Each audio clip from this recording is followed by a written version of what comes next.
Praise Lord. വീണ്ടും ഒന്നിച്ചായിരിക്കാൻ കർത്താവ് കൃപ ചെയ്തല്ലോ.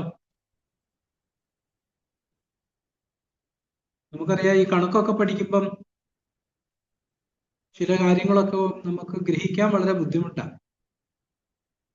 ഞാൻ അങ്ങനെ ഒരാളായിരുന്നു. എനിക്ക് കണക്ക് ഒരു തരത്തിലും കടിച്ചാൽ പൊട്ടത്തില്ലായിരുന്നു. പക്ഷെ എൻ്റെ കൂടെ പഠിച്ച ഒരു കൂട്ടുകാരനുണ്ടായിരുന്നു.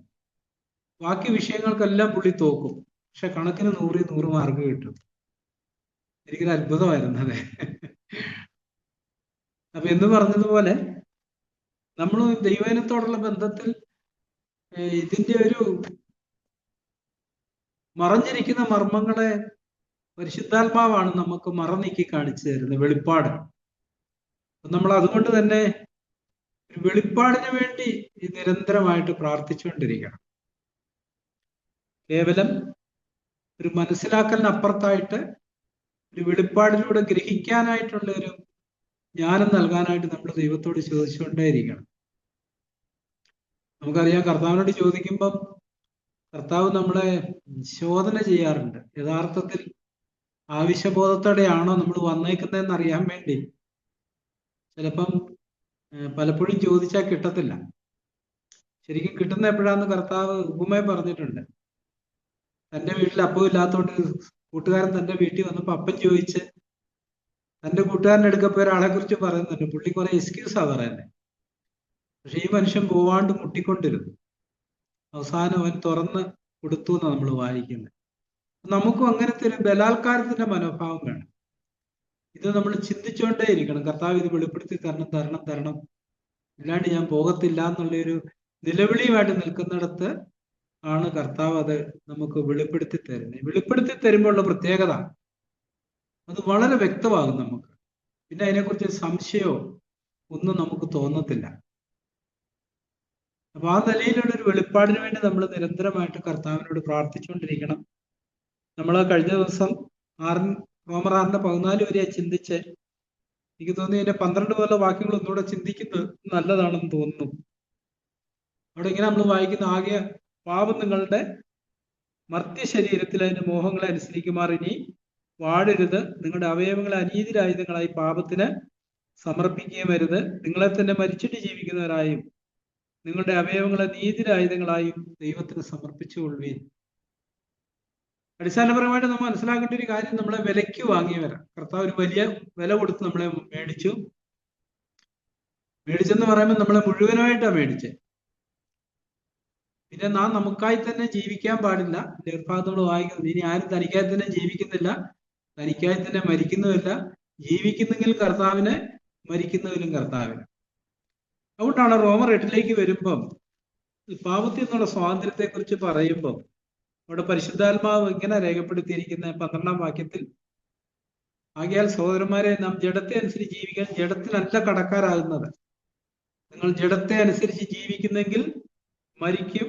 നിശ്ചയം ആത്മാവിനാൽ ശരീരത്തിന്റെ പ്രവൃത്തികളെ മരിപ്പിക്കുന്നുവെങ്കിലോ നിങ്ങൾ ജീവിക്കും. അവിടെ അത് വളരെ പ്രധാനപ്പെട്ട ഒരു പദപ്രയോഗമാണ്.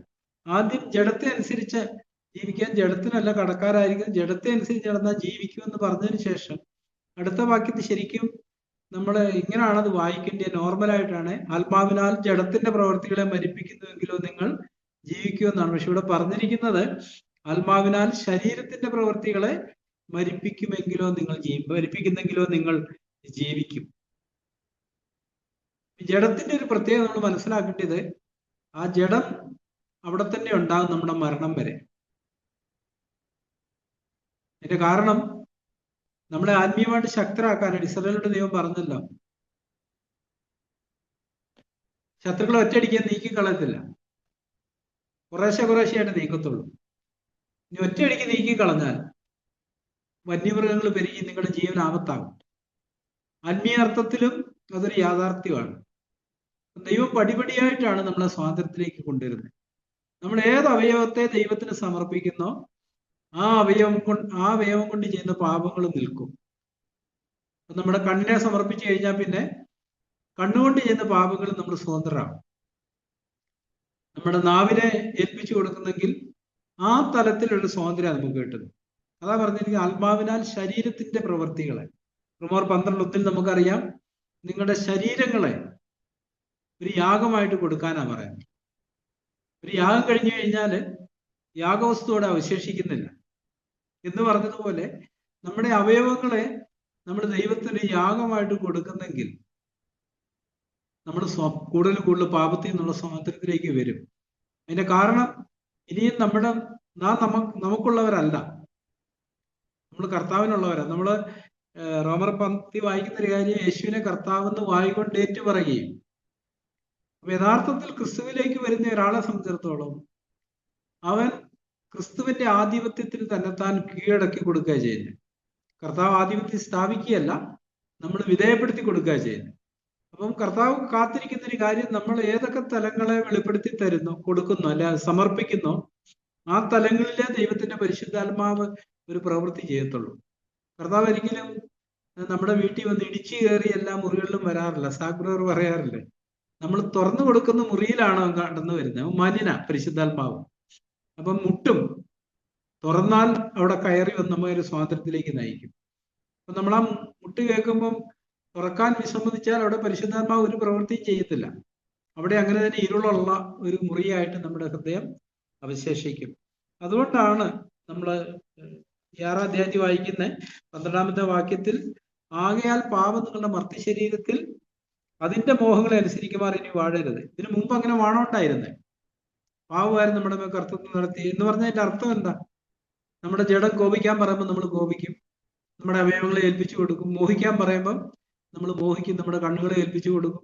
ആകാത്ത് പറയാൻ ജഡം എന്നൊരു ഉത്തേജനം വരുമ്പം നമ്മുടെ നാവിനെ ആകാത്ത് പറയാൻ വിട്ടുകൊടുക്കും.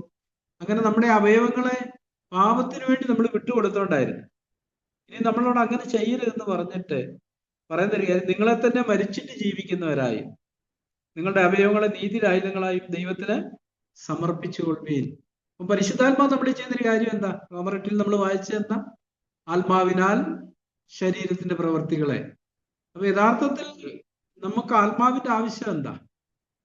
ഈ ഒരു ദൈവത്തിന് നമ്മളെ യാഗമായിട്ട് കൊടുക്കണമെന്നുണ്ടെങ്കിൽ ആത്മാവിന്റെ ശക്തിയാലേ നമുക്ക് കഴിയത്തുള്ളൂ. പരീക്ഷകളിൽ നമുക്ക് സ്വയമായിട്ട് അത് ചെയ്യാൻ കഴിയത്തില്ല, ആത്മാവിനാലാണ് ചെയ്യുന്നത്. അതുകൊണ്ടാണ് നമ്മൾ വീണ്ടും ജനനം, നമ്മൾ അപ്പോസ്തലരുടെ ഉപദേശം വായിക്കുമ്പം മാനസാന്തരപ്പെട്ട ഓരോരുത്തൻ പാപങ്ങളുടെ മോചനത്തിനായി സ്നാനം എന്ന് പറഞ്ഞാൽ വീണ്ടും ജനനം, സ്നാനം, അടുത്തപടി പരിശുദ്ധാത്മാഭിഷേകമാണ്, പരിശുദ്ധാത്മാവിന്റെ നിറവാണ്. അപ്പൊ ആ നിറവത്തിന് വേണ്ടിയിട്ടാ ആ ആത്മാവിന്റെ ശക്തി കൊണ്ടാണ് നമ്മുടെ അവയവങ്ങളെ ഏൽപ്പിച്ചു കൊടുക്കുന്നത്. അപ്പൊ യാക്കോബസിന് പറയുന്നത്, നമ്മുടെ നാവിനെ ആർക്കും നിയന്ത്രിക്കാൻ പറ്റാത്തതെന്നാ പറയുന്നത് അല്ലേ? നാവിനെ ആർക്കും അടക്കിക്കൂടാ, അത് മരണകരമായ വിഷം നിറഞ്ഞത്. പക്ഷെ ആ നാവിനെ നിയന്ത്രിക്കാൻ ആത്മാവിന്റെ ശക്തി കൊണ്ടേ നമുക്ക് കഴിയത്തുള്ളൂ. ആത്മാവിന്റെ ആധിപത്യത്തിന് നമ്മുടെ നാവിനെ ഏൽപ്പിച്ചു കൊടുത്തിട്ട് അവിടെ നമ്മൾ സ്വയമായിട്ടൊരു മരണത്തിന് വേണ്ടി നമ്മളെ ഏൽപ്പിക്കുക ചെയ്യുന്നു. ഒരു പരീക്ഷ വരുന്നിടത്ത് എൻ്റെ നാവ് ഞാൻ കർത്താവിന് സമർപ്പിച്ചതാണ്, എനിക്കിനി തിരിച്ചെടുത്തുകൂടാ. എപ്പോഴും നമ്മൾ നാവിനെ സ്വന്തം ഇഷ്ടം ചെയ്യാനാണ് എടുക്കുന്നത്, നമ്മുടെ നാവ് കൊണ്ട് ദൈവയിഷ്ടമാണ് ചെയ്യുന്നത്.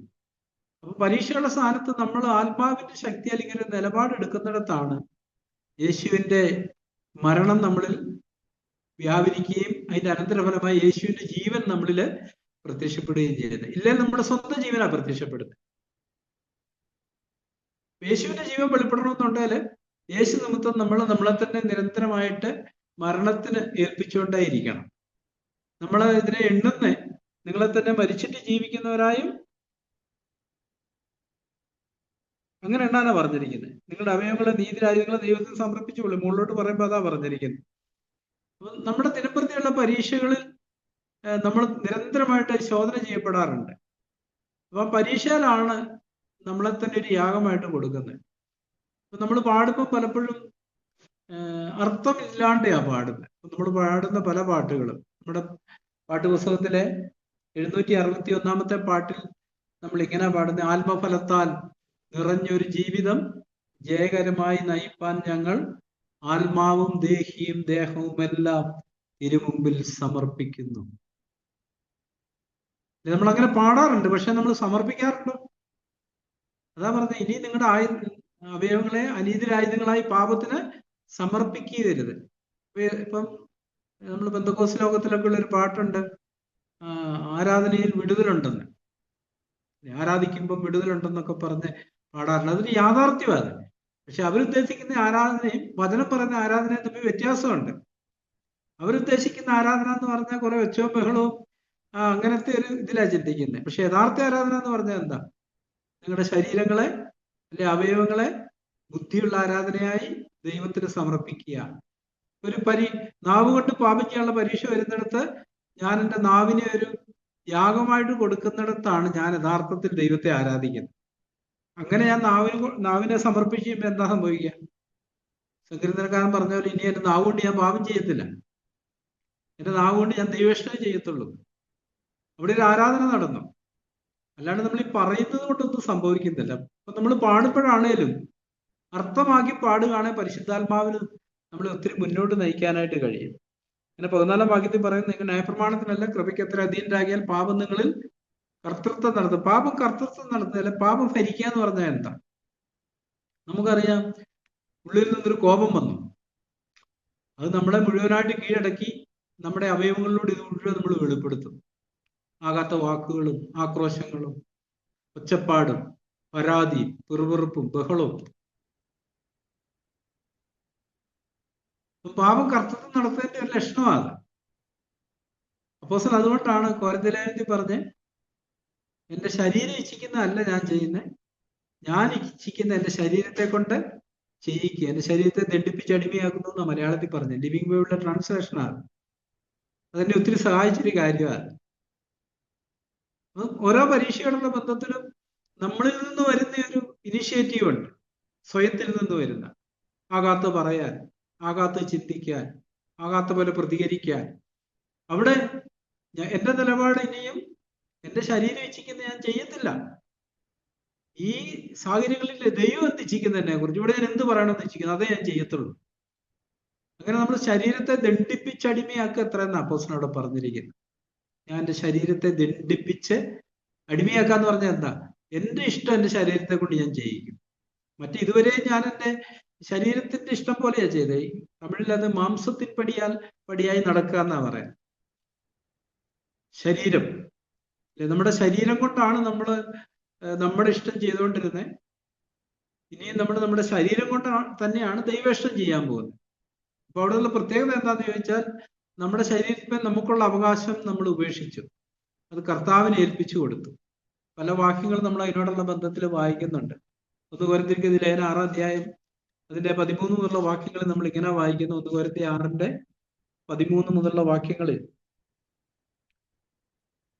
അപ്പോസ്തലൻ, ഭോജ്യങ്ങൾ വയറ്റിനും വയറ് ഭോജ്യങ്ങൾക്കും ഉള്ളത്, എന്നാൽ ദൈവം ഇതിനെ ഇല്ലായ്മയാക്കും. ശരീരമോ തുറന്നടപ്പിനല്ല, കർത്താവിനത്രേ, കർത്താവ് ശരീരത്തിനും. അപ്പൊ എൻ്റെ ശരീരം കർത്താവിന് ഇഷ്ടം ചെയ്യാനാണ്, കർത്താവ് എൻ്റെ ശരീരത്തിനും വേണ്ടിയിട്ടാണ്. എന്നാൽ ദൈവം കർത്താവിനെ ഉയർപ്പിച്ച പോലെ നമ്മയും തന്റെ ശക്തിയാൽ ഉയർപ്പിക്കും. നിങ്ങളുടെ ശരീരങ്ങൾ ക്രിസ്തുവിന്റെ അവയവങ്ങളാകുന്നു എന്നറിയുന്നില്ലയോ? അതൊരു ഓണർഷിപ്പ് കൈമാറ്റത്തിന്റെ അനന്തരഫലമാണ് സംഭവിക്കുന്ന ഒരു കാര്യമാണ്. ഇതുവരെ ഞാനായിരുന്നു എൻ്റെ യജമാനൻ, ഞാനാണ് തീരുമാനിക്കുന്നതെന്ന് പറയും. പക്ഷെ നമ്മളത് കൈവശം, അത് നമ്മുടെ അധികാരം കൈമാറിക്കഴിഞ്ഞാൽ, അല്ലെ അവകാശം കൈമാറിക്കഴിഞ്ഞാൽ നമ്മൾ എന്താ പറയാ? നമ്മൾ സ്വന്തമായിട്ട് നമുക്ക് കുറച്ച് സ്ഥലവും ഒക്കെ ഒരു ആദായമൊക്കെ ഉണ്ടായിരുന്നല്ലോ, ചക്കയും മാങ്ങയും തേങ്ങയൊക്കെ ഉണ്ടെന്ന് വിചാരിക്കുക. അപ്പം നമ്മളത് വിറ്റ് വേറെ ആൾക്ക് അതിന്റെ ഉടമസ്ഥാവകാശം കൈമാറി. അതിനുശേഷം നമ്മൾ ആദ്യം ആരെങ്കിലും വരുമ്പം കൊടുക്കുമായിരുന്നു. ഇതിനുശേഷം ഒരാൾ നമ്മളോട് ഒന്ന് ചോദിക്കുന്നവൾ എന്താ പറയുന്നത്? ഞാനത് വിറ്റുപോയി, എൻ്റേതല്ല, എനിക്കിനി തരാൻ കഴിയത്തില്ല, അത് തരണം ഇന്ന ആളോട് ചോദിക്കണം. അല്ലെ, ഭൗതിക കാര്യങ്ങൾ നമുക്കത് അറിയാം. പക്ഷെ ഈ ആത്മീയ കാര്യങ്ങളോടുള്ള ബന്ധത്തിൽ നമ്മുടെ ശരീരങ്ങൾ നമ്മുടേതല്ല, നമ്മൾ ക്രിസ്തുവിന് കൈമാറി. അതുകൊണ്ട് ഈ ശരീരം കൊണ്ട് എന്ത് ചെയ്യണേലും ക്രിസ്തുവിന്റെ അനുവാദം വേണം. എനിക്കിനി ഇതിനെ ഉപയോഗിക്കാൻ പറ്റത്തില്ല, എന്റെ ഇഷ്ടം ഈ ശരീരത്തിലൂടെ ചെയ്യാൻ പറ്റത്തില്ല. കർത്താവ് ഒന്നും പറഞ്ഞൊരു കാര്യം, ദൈവമേ നീ എനിക്കൊരു ശരീരം ഒരുക്കിയിരിക്കുന്നു, ഇതാ നിന്റെ ഇഷ്ടം ചെയ്യാൻ ഞാൻ വരുന്നു. അപ്പൊ നമ്മൾ വീണ്ടും ജനിക്കുമ്പോൾ നമ്മുടെ ഉടമസ്ഥാവകാശം നമ്മൾ ദൈവത്തിന് കൈമാറി. ഇനി നാം നമുക്കുള്ളവരല്ല. തുടർന്ന് 17-ാമത്തെ വാക്യത്തിലേക്ക് വരുമ്പോൾ നമ്മൾ ഇങ്ങനെ വായിക്കുന്നു, കർത്താവിനോട് പറ്റിച്ചേരുന്നവനോ അവനുമായി ഏക ആത്മാവാകുന്നു. ദുർനടപ്പിട്ട് ഒടുവിൽ മനുഷ്യൻ ചെയ്യുന്ന ഏത് പാപം ശരീരത്തിന് പുറത്താകുന്നു.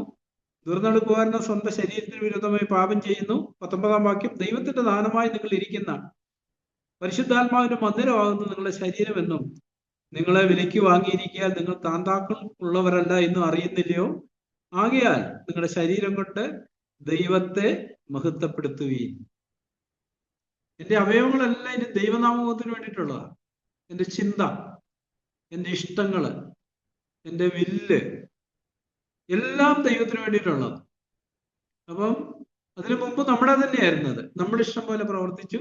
പക്ഷെ ഇന്ന് നമ്മൾ ചെയ്യുന്ന ഒരു കാര്യം, ഇത് നമ്മുടെ ശരീരം ഇനി തൊട്ട് കർത്താവിനുള്ളതാണ്. അപ്പം കർത്താവാണ് തീരുമാനിക്കുന്നത്. നമ്മള് വിവാഹത്തോടുള്ള ബന്ധത്തിൽ പറയുമ്പോൾ ഇങ്ങനെ ഒരു വാക്യം പറയാറുണ്ടല്ലോ, ഇനിയും ഭർത്താവിന്റെ ശരീരത്തിന്മേൽ അവനല്ല ഭാര്യയ്ക്ക് എത്ര അവകാശം, ഭാര്യയുടെ ശരീരത്തിന്മേൽ അവൾക്കല്ല ഭർത്താവിന് എത്ര അവകാശം. നമ്മളതൊക്കെ അംഗീകരിക്കുന്നുണ്ടെങ്കിലും പ്രാക്ടിക്കലി നമ്മൾ സ്വന്തമായിട്ടുള്ള അവകാശം വീണ്ടും ഉയർത്തിപ്പിടിക്കുന്നിടത്ത് ഈ പ്രശ്നം ഉണ്ടാകും.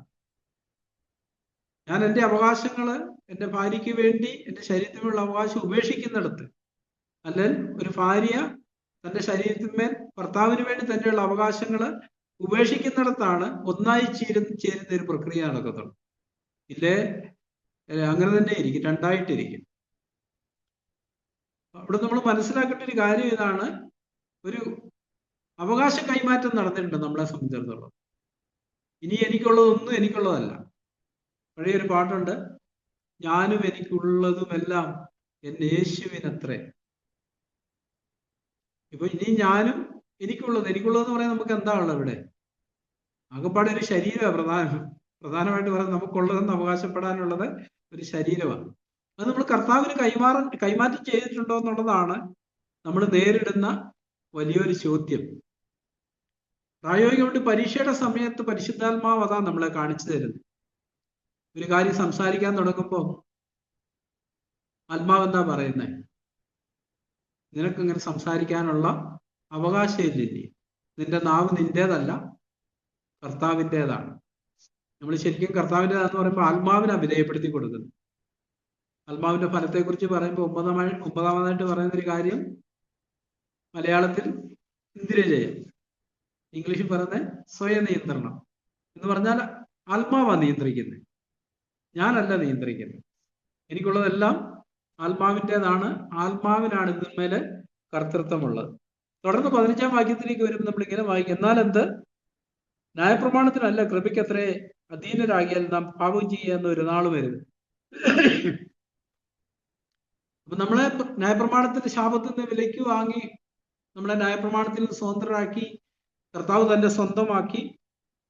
അതുകൊണ്ട് നമ്മൾ റോമർ 6:14 അതാ പറയുന്നത്, നിങ്ങൾ ന്യായപ്രമാണത്തിനല്ല കൃപയ്ക്കത്രേ അധീനരാകിയാൽ, കൃപയുടെ കർത്തൃത്വത്തിന് കീഴിലായിരിക്കാൻ പാപം നിങ്ങളുടെ മേൽ കർത്തൃത്വം നടത്തുകയില്ലല്ലോ. അപ്പൊ നമ്മൾ കൃപയ്ക്ക് കീഴിലായതുകൊണ്ട് ഇനിയും പാപം ചെയ്യുക എന്നോ? കൃപയുടെ ഉദ്ദേശം എന്താ? അത് വളരെ പ്രസക്തമായ ഒരു കാര്യം. എന്തിനാ നമുക്ക് കൃപ തരുന്നത്? പാപത്തിൽ നിന്നുള്ള സ്വാതന്ത്ര്യത്തിന് വേണ്ടിയിട്ടാണ്. പാപത്തിൽ തുടരാനല്ല, പാപത്തിൽ നിന്നുള്ള സ്വാതന്ത്ര്യത്തിനായിട്ട്. കൃപ നമ്മൾ ചെയ്യുന്ന കാര്യത്തെക്കുറിച്ച് നമ്മൾ എപ്പോഴും ചിന്തിക്കുന്ന ഒരു കാര്യം, തീത്തോസിന്റെ ലേഖനം 2-ാം അധ്യായം അതിന്റെ 10 മുതലുള്ള വാക്യങ്ങളില് 11 മുതലുള്ള വാക്യങ്ങൾ നമ്മൾ ഇങ്ങനെ വായിക്കുന്നു, സകല മനുഷ്യർക്കും രക്ഷാകരമായ ദൈവകൃപ ഉദിച്ചുവല്ലോ. അപ്പൊ നമ്മുടെ രക്ഷയിലേക്ക് നടത്തുന്ന ഒന്നാണ്, അല്ലെ പാപത്തിന്റെ സ്വാതന്ത്ര്യത്തിലേക്ക് നടത്തുന്ന ഒന്നാണ് ദൈവത്തിന്റെ കൃപ എന്ന് പറഞ്ഞിട്ട് നാം ഭാഗികമായ പ്രത്യാശയ്ക്കായിട്ട് മഹാദൈവം നമ്മുടെ യേശുക്രിസ്തുവിന്റെ തേജസ്സിന്റെ പ്രത്യക്ഷതയ്ക്കായിട്ട് കാത്തുകൊണ്ട് ഭക്തികേടും പ്രപഞ്ചമോഹങ്ങളും വർജിച്ചിട്ട് ഈ ലോകത്തിൽ സുബോധത്തോടും നീതിയോടും ദൈവഭക്തിയോടും ജീവിച്ചു പോരേണ്ടതിന് അത് നമ്മെ ശിക്ഷിച്ചു വളർത്തുന്നു. കൃപ നമ്മൾ ചെയ്യുന്നൊരു കാര്യം, ദൈവഭക്തിക്ക് അനുസൃതമായ ജീവൻ നയിക്കാനായിട്ട് നമ്മളെ ഒരു അച്ചടക്കത്തിലേക്ക് നയിക്കുന്ന ഒരു പ്രക്രിയയാണ് കൃപ. നമ്മൾ കൃപയെ വിലമതിക്കുന്നുണ്ടെങ്കിൽ നമുക്ക് തിരിച്ചറിയാനായിട്ട് കഴിയത്തുള്ളൂ. കൃപ നമ്മൾ വ്യാപരിക്കുമ്പം ആണ് നമ്മൾ പാപത്തെ ജയിക്കാൻ തുടങ്ങുന്നത്. നമ്മുടെ സ്വന്തം ശക്തി കൊണ്ടല്ല, ദൈവത്തിന്റെ കൃപ കൊണ്ടാ. കൃപ ചെയ്യുന്ന ഒരു പ്രത്യേകത എന്താ? കൃപയ്ക്ക് അധീനരായി കഴിയുമ്പോൾ ദൈവത്തിന്റെ കൽപ്പനകളൊക്കെ നമുക്ക് പ്രമോദം നൽകുന്ന ഒന്നായി തീരും. ന്യായപ്രമാണത്തിന് കീഴിലിരിക്കുമ്പം ഈ കൽപ്പനകളെല്ലാം നമുക്ക് ഭാരമുള്ളതാണ്. 1 യോഹന്നാൻ 5:3 വായിക്കുന്നുണ്ട്. അവിടെ നമ്മൾ ഇങ്ങനെ വായിക്കും, ദൈവത്തിന്റെ കൽപ്പനകളൊന്നും ഭാരമുള്ളവയല്ല. കാരണം സ്വയമായിട്ട് നമ്മൾ അനുസരിക്കാൻ ശ്രമിക്കുമ്പോൾ, പിന്നെ നമുക്കെല്ലാം അറിയാം, നമുക്ക് ആഗ്രഹമുണ്ട് ഭാര്യമാരെ സ്നേഹിക്കണം, കയ്പായിരിക്കരുത്. പക്ഷേ കയ്പുള്ള സാഹചര്യങ്ങൾ കടന്നു വരുമ്പോൾ നമ്മുടെ പിടി വിട്ടുപോകും. നമ്മൾ സ്നേഹമൊക്കെ നഷ്ടപ്പെടും, കയ്പുണ്ടാകും. നമ്മൾ എത്ര പോരാടിയാലും നമുക്ക് അതിനെ ജയിക്കാൻ കഴിയത്തില്ല. പിന്നെ എങ്ങനെ നമ്മൾ ജയിക്കുന്നത്? കൃപയുടെ അധീനതയിലേക്ക്, കീഴിലേക്ക് വരുന്നിടത്ത് ആ കൃപ നമ്മൾ ചെയ്യുന്നൊരു പ്രക്രിയയാണ്. ഒരു ഉദാഹരണം ഞാൻ പറയാം. ഇപ്പം വെള്ളത്തിന് പുറത്ത് കിടക്കുന്ന ഒരു വലിയ കല്ല് നമുക്ക് അനക്കാൻ പോലും പറ്റത്തില്ല. പക്ഷെ നമ്മൾ ഉരുട്ടി വെള്ളത്തിലിട്ട് കഴിഞ്ഞാലോ നമുക്കത് വെള്ളത്തിന്റെ ലെവൽ വരെ അടിയിൽ നിന്ന് പൊക്കിക്കൊണ്ടും വരാൻ കഴിയും. കാരണം വെള്ളം കൂടെ ഇതിനെ മുകളിലോട്ട് തള്ളുന്നുണ്ട്. എന്ന് പറഞ്ഞ പോലെയാ കൃപ. ഈ കൃപയ്ക്ക് അധീനരായി കഴിയുമ്പോൾ ദൈവിക ശക്തിയാണ് നമ്മളിൽ വ്യാപരിക്കുന്നത്. ദൈവത്തിന്റെ ആത്മാവിന്റെ ശക്തി നമ്മളിൽ വ്യാപരിക്കുക. എന്നിട്ട് ഇത് ചെയ്യുന്നത് ആരാ ചെയ്യുന്നത്? കൃപയാ ചെയ്യുന്നത്. അതുകൊണ്ട് അപ്പോസ്തലൻ പറഞ്ഞേ, ഞാൻ എല്ലാവരെക്കാളൊക്കെ അധ്വാനിച്ചു, പക്ഷേ ഞാനല്ല, എന്നോട് കൂടെയുള്ള ദൈവ കൃപയത്രേ. അപ്പം കൃപയുടെ ആ ഒരു തലത്തിലേക്ക്, അധീനതയിലേക്ക് വന്നു കഴിയുമ്പോൾ ഈ കൽപ്പനകളൊക്കെ വളരെ ഈസി ആയിട്ട് നമുക്ക് തോന്നും. പക്ഷെ അതിനു മുമ്പോ ഇത് ഭയങ്കര ഭാരമുള്ളതാണ്. അതിന് കാരണം നമ്മൾ സ്വന്തം ജീവനെ മുറുകെ പിടിക്കുന്നു എന്നുള്ളതാണ്. നമ്മൾ സ്വന്തം ജീവനെ ത്യജിച്ചു കഴിയുമ്പോഴാണ് ദൈവത്തിന്റെ ജീവൻ നമ്മൾ വ്യാപരിച്ചിട്ട് ആ ശക്തിയാണ് ഈ പാപത്തിന് മേലെ നമ്മളെ ഉയർത്തുന്ന ഒരു പ്രക്രിയ ചെയ്യുന്നത്. ഈ ഒരു സത്യം നമ്മുടെ ആന്തരിക കണ്ണുകൊണ്ട് കാണാൻ തുടങ്ങുന്നിടത്താണ് ഈ കൂട്ടായ്മ ബന്ധം വരാൻ തുടങ്ങത്തുള്ളൂ. മറ്റേ നമ്മളൊക്കെ ഒരു ചർച്ചയിൽ കടന്നു വരുമ്പോൾ എന്താ സംഭവിക്കുന്നത് അറിയാം? വലിയ ഭാരമായിട്ടാണ് വരുന്നത്. എന്ത് ഭാരമാണ്? തിരിഞ്ഞു നോക്കുമ്പം ഭാര്യയായിട്ട് കലഹിച്ചു, മക്കളോട് കോപിച്ചു, വേണ്ടാത്ത ചിന്തകളൊക്കെ ഉണ്ടായി, ആകാത്ത സംസാരമൊക്കെ ഉണ്ടായി. ഇത് ആകെപ്പാടെ ഒരു വലിയ ഭാരത്തെ കീഴിലാണ് നമ്മൾ ചർച്ചയിലേക്ക് വരുന്നത്. പക്ഷെ കൃപയുടെ അതിൽ ജീവിക്കുമ്പോൾ ഇതിന്മേലെല്ലാം ദൈവം നമുക്ക് വിജയം തരും. നമുക്കൊരു സ്വസ്ഥത, സമാധാനമുണ്ട്, സന്തോഷമുണ്ട്. അപ്പൊ അങ്ങനെ നമ്മൾ ചർച്ചയിലേക്ക് വരുമ്പോൾ മറ്റു സഹോദരന്മാരെ കാണുമ്പോൾ നമുക്ക് ഭയങ്കര സന്തോഷമാണ്. മറ്റേ നമ്മളൊരു ഭാരത്തിന് കീഴിൽ വരുമ്പോൾ നമുക്ക് മറ്റവരെ കാണുമ്പം ഒരു അസ്വസ്ഥത വരിക. എന്തൊക്കെ ഒളിക്കാനുണ്ട്, മറയ്ക്കാനുണ്ട്, നമ്മളെ തന്നെ ന്യായീകരിക്കാനുണ്ട്. പക്ഷെ നമ്മൾ കൃപയുടെ കീഴിലായിരിക്കുമ്പോൾ ദൈവം ചെയ്യുന്നൊരു പ്രവൃത്തിയാണ്. നമ്മൾ പാടി പാടാറില്ലേ? ദൈവം ചെയ്യും പ്രവൃത്തി കാണുന്നു ഈ അന്ത്യനാളിൽ. അപ്പൊ ദൈവം ആ പ്രവൃത്തി നമുക്ക് വേണ്ടി ചെയ്യുന്നത്. സാഗ്രഹർ പറയാൻ, ന്യായപ്രമാണം എന്ന് പറഞ്ഞാൽ നമ്മൾ ദൈവത്തിന് വേണ്ടി എന്തൊക്കെയോ ചെയ്യാൻ ശ്രമിക്കുക. പക്ഷേ കൃപ എന്ന് പറയുമ്പോൾ ദൈവം നമുക്ക് വേണ്ടി ചെയ്യുന്ന ഒരു പ്രവൃത്തിയാണ്. ദൈവം ഉദാഹരണം പറയാറുണ്ട്. ഒരു കൊച്ച് സ്വയമായിട്ട് അക്ഷരം എഴുതാൻ ശ്രമിക്കുമ്പോൾ അത് പരാജയപ്പെട്ടു പോകും. ന്യായപ്രമാണം അങ്ങനെ. പക്ഷെ കൃപ എന്ന് പറഞ്ഞാൽ ഒരു പിതാവ് കുഞ്ഞിന്റെ കൈ പിടിച്ച് സാവകാശം അതിനെ കൊണ്ട് അക്ഷരം എഴുതിക്കുന്ന പോലെയാണ്. അതുവരെ ഇതിനെ കൊണ്ട് ഒന്നും എഴുതാൻ പറ്റാതിരുന്ന കുഞ്ഞ് ആ പിതാവിന്റെ കൈ പിടിച്ച് അത് എഴുതി കഴിയുമ്പോൾ അതിന് തന്നെ ഒരു കോൺഫിഡൻസ് തോന്നും, എനിക്ക് എഴുതാൻ പറ്റും. ആ പിതാവ് അത് ചെയ്യുന്ന പ്രവൃത്തി, ആ കുഞ്ഞതിന്റെ കൈ പിതാവിനെ ഏൽപ്പിച്ചു കൊടുക്കുക ചെയ്യുന്നത്. ശരിക്കും ഇതാ സംഭവിക്കുന്നത്. മറ്റേ നമ്മൾ സ്വയമായിട്ട് ജയിക്കാൻ ശ്രമം നടത്തിയാൽ നമ്മുടെ സ്വയം കൊണ്ട് ഒരിക്കലും നമുക്ക് പാപത്തെ ജയിക്കാൻ പറ്റത്തില്ല. അസാധ്യമായ ഒരു കാര്യമാണ്. ഈ കൃപയ്ക്കേ പറ്റത്തുള്ളൂ.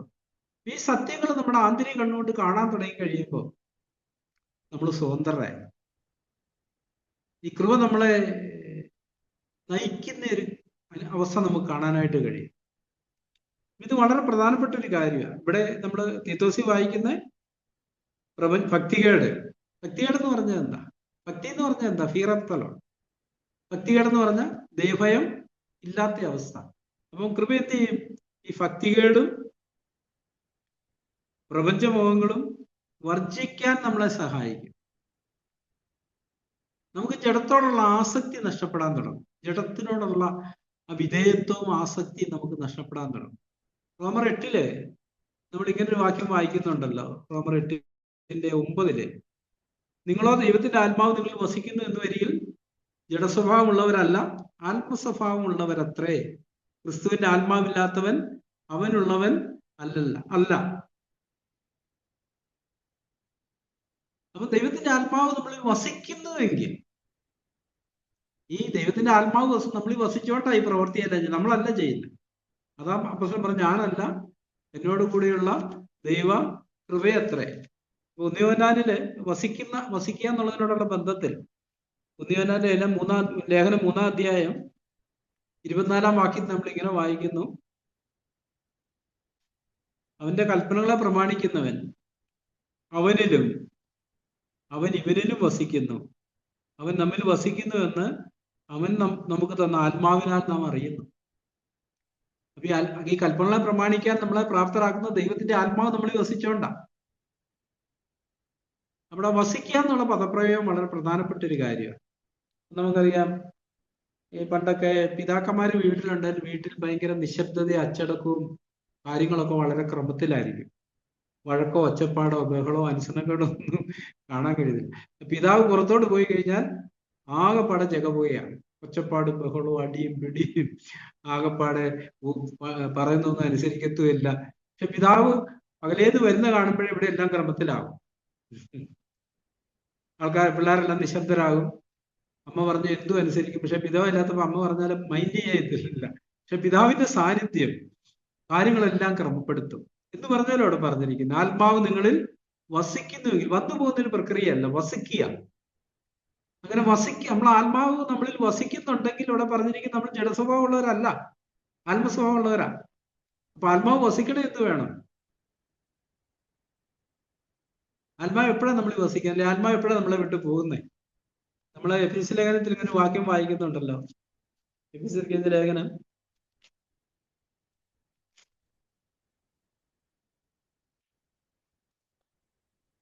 ഇതിന്റെ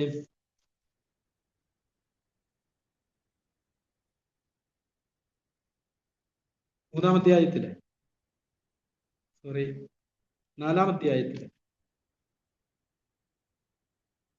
30-ാമത്തെ വാക്യത്തിൽ, എഫീസർ 4:30 നമ്മൾ ഇങ്ങനെ വായിക്കുന്നു: ദൈവത്തിന്റെ പരിശുദ്ധാത്മാവിനെ ദുഃഖിപ്പിക്കരുത്.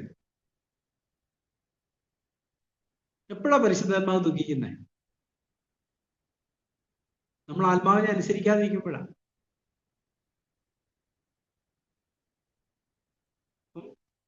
ആത്മാവിനെ അനുസരിക്കാതിരിക്കുമ്പോൾ ആത്മാവ് ദുഃഖിക്കുകയാണ് ചെയ്യുന്നത്.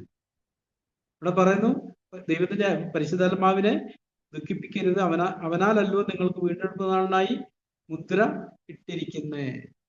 അപ്പൊ എപ്പോഴാണ് ആത്മാവ് ദുഃഖിക്കുന്നത് ചോദിച്ചാൽ നമ്മൾ അനുസരണക്കേട് കാണിക്കുമ്പോഴാണ്. ഒരു പിതാവ് എപ്പോഴാണ് ദുഃഖിക്കുന്നത് മക്കളോടുള്ള ബന്ധത്തിൽ? അനുസരണക്കേട് കാണിക്കുമ്പോഴാണ്. അനുസരിക്കുമ്പോൾ പിതാവിന് എന്താ ഉള്ളത്? ഭയങ്കര സന്തോഷമാണ്. ഹൃദയം മുഴുവൻ സന്തോഷവും പിള്ളേരോടുള്ള സ്നേഹം വർദ്ധിക്കും. കൊരിന്ത്യർ അപ്പോസ്തലൻ പറയുന്നുണ്ട്, നിങ്ങള് തീത്തോസിനെ കൈക്കൊണ്ടതിനാൽ നിങ്ങളുടെ അനുസരണം ഓർക്കുമ്പോൾ അവന് നിങ്ങളോടുള്ള അനുരാഗം വർദ്ധിച്ചു വിരിക്കുന്നു. നിങ്ങളുടെ അനുസരണം ഓർക്കുമ്പോൾ നമുക്കൊക്കെ അറിയാം, വളരെ പെട്ടെന്ന് അനുസരിക്കുന്ന ഒരു കുഞ്ഞ് നമുക്കുണ്ടെങ്കിൽ നമ്മുടെ ഹൃദയത്തിൽ ഭയങ്കര സന്തോഷം അവനെ കുറിച്ച്. പക്ഷേ മറുത്തു നിൽക്കുകയും മത്സരിക്കുകയും വിധേയപ്പെടാതിരിക്കുകയും ചെയ്യുമ്പോഴോ അത് നമുക്ക് വലിയൊരു ഭാരമാണ്. നമ്മുടെ ചിന്തകളിൽ എപ്പോഴും ഒരു വെയിറ്റ് ഉണ്ടാവും. ആ കുഞ്ഞിനെ കുറിച്ച് ഓർക്കുമ്പോഴൊക്കെ നമ്മുടെ ഹൃദയത്തിലുള്ള സന്തോഷം നഷ്ടപ്പെടും. യൂതയെക്കുറിച്ച് കർത്താവ് പറഞ്ഞാൽ അവൻ ജനിക്കാതിരുന്നെങ്കിൽ നന്നായിരുന്നു എന്ന് പറഞ്ഞ പോലെ നമ്മൾ പലപ്പോഴും ഈ അനുസരണം കെട്ടിയ ഒരു മകനോടുള്ള ബന്ധത്തിൽ നമ്മുടെ ചിന്ത അതാണ്. പക്ഷെ നമുക്കങ്ങനെ അനുസരിക്കാനുള്ള ശക്തി തരുന്ന ദൈവത്തിന്റെ പരിശുദ്ധാത്മാവാണ്. അത് പടിപടിയായിട്ട് വർദ്ധിച്ചു വരുന്ന ഒരു കാര്യമാണ്. എന്ന് പറഞ്ഞാൽ നമ്മൾ അനുസരിക്കും തോറും കൂടുതൽ ആത്മാശക്തി നമ്മളിൽ കടന്ന് വന്നുകൊണ്ടിരിക്കുന്ന ഒരു പ്രക്രിയ നമ്മളിൽ നടക്കുന്നത്. അങ്ങനൊന്നും നമ്മളിൽ നടക്കുന്നുണ്ട്. അത് നടക്കുന്നില്ലെങ്കിൽ ദൈവാത്മാവ് നമ്മളിൽ വസിക്കത്തില്ല. ആത്മാവിന് വസിക്കാൻ നമ്മളെ തന്നെ വിധേയപ്പെടുത്തി കൊടുക്കേണ്ട ഒരു ആവശ്യമുണ്ട്. നമ്മൾ ഏതളവിൽ കൂടുതൽ അനുസരിക്കുന്നോ ആ അളവിൽ ആത്മാവിന്റെ സാന്നിധ്യം നമ്മളിൽ വർദ്ധിച്ചു വരും. നമ്മളെ വളരെ ഈസി ആയിട്ട് നടത്തിക്കൊണ്ടേയിരിക്കും. നമ്മെ തന്നെ ശോധന ചെയ്യേണ്ട ഒരു കാര്യമാണ് നമ്മൾ ആത്മാവിനെ ദുഃഖിപ്പിക്കുന്നുണ്ടോ എന്നുള്ളത്. തുടർന്ന് 16-ാമത്തെ വാക്യം നമ്മൾ ഇങ്ങനെ വായിക്കുന്നു: നിങ്ങൾ ദാസന്മാരായി അനുസരിപ്പാൻ നിങ്ങളെ തന്നെ സമർപ്പിക്കുകയും നിങ്ങൾ അനുസരിച്ച് പോരുകയും ചെയ്യുന്നൊരു ദാസന്മാരാകുന്നുവെന്ന് അറിയുന്നില്ലയോ? ഇവിടെ 6-ാം അധ്യായത്തിൽ മുകളിലോട്ട് നമ്മൾ ഈ ഒരു പദപ്രയോഗം ചിന്തിച്ച് അറിയുക. 7-ാം വാക്യം, എന്ന് നാം അവനോട് ക്രൂശിക്കപ്പെട്ടു എന്ന് നാം അറിയുന്നു എന്ന് നമ്മൾ വായിച്ചതാണ്. ഈ അറിവെന്ന് പറയുന്ന കാര്യം വളരെ പ്രധാനപ്പെട്ട ഒരു കാര്യം. ഇപ്പൊ 16-ാമത്തെ വാക്യത്തിൽ പറയുന്നത്, നിങ്ങൾ ദാസന്മാരായി അനുസരിപ്പാൻ. ദാസൻ എന്നുള്ള അവിടെ ഒരു അടിമയുടെ കാര്യമാണ്. നമ്മളൊരു പാട്ടി പാടാറില്ല, അവൻ അടിമ അനുഭവിക്കും സ്വാതന്ത്ര്യം പോലെ വേറില്ല സ്വാതന്ത്ര്യമൊന്നും. അടിമ എന്ന് പറഞ്ഞാൽ അടിമയുടെ പ്രത്യേകത എന്താ കാലഘട്ടത്തിലെ? അവന്റെ അതൊരു ഇഷ്ടം അവനില്ല. അടിമയ്ക്ക് ഇല്ല എന്നല്ല, ഉണ്ട്, പക്ഷെ ഒരിക്കലും അവൻ സ്വന്തം ഇഷ്ടം ചെയ്യത്തില്ല. യജമാനന്റെ ഇഷ്ടം നിവർത്തിക്കുന്നതിൽ വളരെ ജാഗ്രതയുള്ളവനായിരിക്കും. അങ്ങനെ ദാസനെ കുറിച്ച് കർത്താവ് ഒരു ഭാഗത്ത് പറഞ്ഞ്, അവൻ വയലിൽ നിന്ന് പണിയൊക്കെ കഴിഞ്ഞ് ക്ഷീണിച്ച് തളർന്നു വരുമ്പം യജമാനൻ അവനോട് എന്താ പറഞ്ഞത്? ആദ്യം നീ എനിക്ക് ഭക്ഷണം ഒരുക്കി തരിക, അതിനുശേഷം നീ പോയി ഭക്ഷണം വെച്ച് കഴിച്ചു. അല്ലെ? വയലിലെ പണിയെല്ലാം കഴിഞ്ഞ് തളർന്നു വരുന്ന ഒരു മനുഷ്യനോട് യജമാനൻ പറഞ്ഞു, ഇനി നീ ഒരു പണി ചെയ്യ്, എനിക്ക് വേണ്ടി ഭക്ഷണമൊക്കെ ഉണ്ടാക്കി എനിക്ക് താ, അത് കഴിഞ്ഞിട്ട് നീ പോയി ഭക്ഷണം ഉണ്ടാക്കി കഴിച്ചു. ആ അടിമയ്ക്ക് എന്താ പറയാനുള്ളത്? ഇതൊരു മനോഭാവത്തെ കുറിക്കുന്നതായില്ല. അതാ ഇവിടെ പറഞ്ഞിരിക്കുന്നത്, നമ്മളൊരു അടിമയാണ്. നിങ്ങൾ ദാസന്മാരായി അനുസരിപ്പാൻ നിങ്ങളെ തന്നെ സമർപ്പിക്കുകയും. അനുസരണം എന്നുള്ള പദപ്രയോഗം വളരെ പ്രധാനപ്പെട്ട ഒരു കാര്യമാണ്. എബ്രായർ 5 പറയുന്നുണ്ട്, താൻ അനുഭവിച്ച കഷ്ടങ്ങളാൽ താൻ അനുസരണം പഠിച്ച് തികഞ്ഞവനായി നമ്മൾ വായിക്കുന്നത്. തുടർന്ന് താഴ്ത്തി വായിക്കുന്നു, നിങ്ങളെ തന്നെ സമർപ്പിക്കുകയും നിങ്ങൾ അനുസരിച്ച് പോരുകയും ചെയ്യുന്നവന് ദാസന്മാരാകുന്നു എന്ന് അറിയുന്നില്ലയോ? ഒന്നുകിൽ മരണത്തിനായി പാപത്തിന്റെ ദാസന്മാർ, അല്ലെങ്കിൽ നീതിക്ക് അനുസരണത്തിന്റെ ദാസന്മാർ. ഇവിടെ തെരഞ്ഞെടുപ്പിന്റെ ആവശ്യമുണ്ട്. ഒന്നുകിൽ മരണം, അല്ലെങ്കിൽ ജീവൻ. അനുസരിക്കാതിരിക്കുമ്പോൾ ഞാൻ പാപത്തിന്റെ ദാസനാ, അനുസരിക്കുമ്പോൾ ഞാൻ നീതിയുടെ ദാസനായി തീർന്നു. തുടർന്ന് കുറച്ചുകൂടെ വിശദമായിട്ട് പറയുകയാണ് 17-ാമത്തെ വാക്യത്തിൽ, എന്നാൽ നിങ്ങൾ പാപത്തിന്റെ ദാസന്മാരായിരുന്നുവെങ്കിലും നിങ്ങളെ പഠിപ്പിച്ച ഉപദേശരൂപത്തെ ഹൃദയപൂർവ്വം അനുസരിച്ചു പാപത്തിന് സ്വാതന്ത്ര്യം ലഭിച്ച് നീതിക്ക് ദാസന്മാരായി തീർന്നുകൊണ്ട് ദൈവത്തിന് സ്തോത്രം. ആ ഉപദേശരൂപം ഏതാ? റോമർ 1 തൊട്ട് പറഞ്ഞു വന്നിരിക്കുന്ന ഉപദേശമാണ്, പ്രത്യേകിച്ച് 6-ാമത്തെ അധ്യായത്തിൽ. എന്റെ 6-ാമത്തെ വാക്യം നമ്മൾ എന്താ വായിക്കുന്നത്? നാം ഇനി പാപത്തിന് അടിമപ്പെടാതെ വണ്ണം പാപശരീരത്തിൽ നിന്ന് നീക്കം വരേണ്ടതിന് നമ്മുടെ പഴയ മനുഷ്യൻ അവനോടുകൂടെ ക്രൂശിക്കപ്പെട്ടു എന്ന് നാം അറിയുന്നു. 7-ാം വാക്യം, അങ്ങനെ മരിച്ചവൻ പാപത്തിൽ നിന്ന് മോചനം പ്രാപിച്ചിരിക്കുന്നു. നമ്മുടെ പഴയ മനസ്സ് മരിച്ചു, കാരണം ആ മനസ്സ് എപ്പോഴും ജഡത്തിലാണ് വെച്ചിരിക്കുന്നത്. ജഡത്തിൽ വെച്ച മനസ്സ് മരണം. വീണ്ടും ജനിച്ച ഒരാളുടെ മനസ്സ് എപ്പോഴും ഇവിടെ ഇരിക്കുന്നത് ആത്മാവിൽ. ആത്മാവിൽ വെച്ച മനസ്സോ ജീവനും സമാധാനവും. നമ്മൾ ഏത് കാര്യങ്ങളിൽ ഇടപെടുമ്പോഴും നമ്മുടെ സമാധാനം നഷ്ടപ്പെട്ടിട്ടുണ്ടെന്ന് കാണിക്കുന്ന നമ്മുടെ മനസ്സ് എവിടെ ഇരിക്കുന്നത്? ജഡത്തിലാണ്. അതിപ്പോ ഒരു കുഞ്ഞുങ്ങളെ തിരുത്തുകയോ, അല്ലെ ഭാര്യയെ തിരുത്തുകയോ, സഹോദരന്മാരെ തിരുത്തുകയോ, ഏത് സാഹചര്യത്തിലാണേലും നമുക്ക് അസമാധാനം, അസ്വസ്ഥ ഉണ്ടെങ്കിൽ അന്നേരം ജഡത്തിലാണ് നമ്മുടെ മനസ്സിരിക്കുന്നത്. ജഡത്തിൽ നിന്ന് വരുന്ന ഒരു ഉപദേശപ്രകാരമാണ് നമ്മൾ നടക്കുന്നത്. പക്ഷെ ആത്മാവിന്റെ ഉപദേശമല്ലേ, ആത്മാവിന്റെ ചിന്ത ജീവനും സമാധാനവുമാണ്. അപ്പൊ ആത്മാവിൽ നിന്ന് വരുന്നൊരു കാര്യത്തോടുള്ള ബന്ധത്തിൽ നമ്മൾ ആ നിലയിൽ മറ്റുള്ളവരോട് ഇടപെടുമ്പോൾ നമ്മളൊരു ആന്തരികമായ ഒരു സ്വസ്ഥതയിലും സമാധാനത്തിലും ആയിരിക്കും. കാര്യങ്ങളെല്ലാം ക്രമപ്പെട്ട് കിടക്കുകയാണേലും, അല്ലെ സഹോദരൻ ക്രമമില്ലാത്ത സഹോദരനാണേലും ക്രമരഹിതനാണേലും, നമ്മൾ ആളോട് ഒരു ഉപദേശം പറയുമ്പോൾ നമുക്ക് ഒരു സമാധാനം ഉണ്ടാകും, സ്വസ്ഥതയുണ്ടാകും.